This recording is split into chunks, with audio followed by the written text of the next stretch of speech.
ನಮಸ್ಕಾರ ನಿಖಿಲ್ ಗೌಡ್ರಿಗೆ. ನೋಡಿ ಸರ್, ಒಂದು ನಾಯಿ ಹಿಡಿಬೇಕಂದ್ರೆ ಬರೀ ಕೈಲಿ ಹಿಡಿಯೋಕ್ಕಾಗಲ್ಲ, ಪ್ಲಾನಿಂಗ್ ಬೇಕಾಗುತ್ತೆ, ಒಂದಿಬ್ರು ಮನುಷ್ಯ ಬೇಕಾಗುತ್ತೆ, ಯಾವ್ದಾದ್ರು ಒಂದು ಆಯುಧ ಬೇಕಾಗುತ್ತೆ.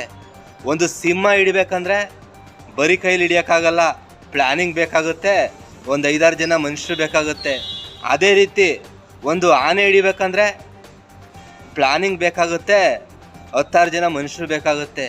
ಇದು ಸತ್ಯ, ವಾಸ್ತವ.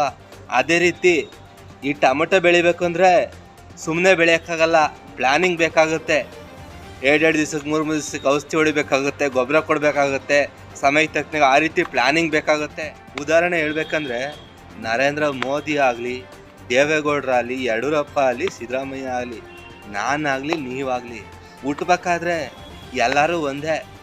ಹುಟ್ಟಾದ್ಮೇಲೆ ಸಿದ್ದರಾಮಯ್ಯ ಸ್ವಲ್ಪ ಬುದ್ಧಿಶಕ್ತಿ ಜಾಸ್ತಿ ಯೂಸ್ ಮಾಡಿದರು, ಅದೇ ಕಾರಣಕ್ಕೆ CM ಆದರು. ದೇವೇಗೌಡರು ಬುದ್ಧಿಶಕ್ತಿ ಇನ್ನೂ ಜಾಸ್ತಿ ಯೂಸ್ ಮಾಡಿದರು, ಅದೇ ಕಾರಣಕ್ಕೆ CM ಆದರು, PM ಆದರು. ಅದಕ್ಕಿಂತ ಜಾಸ್ತಿನ ಬುದ್ಧಿಶಕ್ತಿ ನರೇಂದ್ರ ಮೋದಿ ಜಾಸ್ತಿ ಯೂಸ್ ಮಾಡಿದರು, ಅದೇ ಕಾರಣಕ್ಕೆ PM ಆದರು. ಇಷ್ಟೇ ವ್ಯತ್ಯಾಸ. Degree, double degree, engineering, doctor ಓದಿರ್ತಾರೆ ನೋಡಿ, ಅವ್ರು ಯಾರು ಬುದ್ಧಿವಂತರಲ್ಲ, ಎಜುಕೇಟೆಡ್ಸು. ಬುದ್ಧಿವಂತರಂದ್ರೆ ಯಾರು?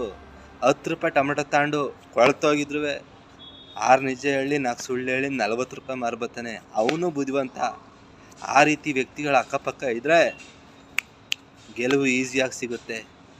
ನಾನು ಹೇಳೋದು ಒಂದೇ ಮಾತು, 2028ಕ್ಕೆ 100 ಕ್ಷೇತ್ರ ನಿಂತ್ಕೊಂಡ್ರೆ 60 ಈಸಿಯಾಗಿ ಗೆಲ್ಲಬೇಕು.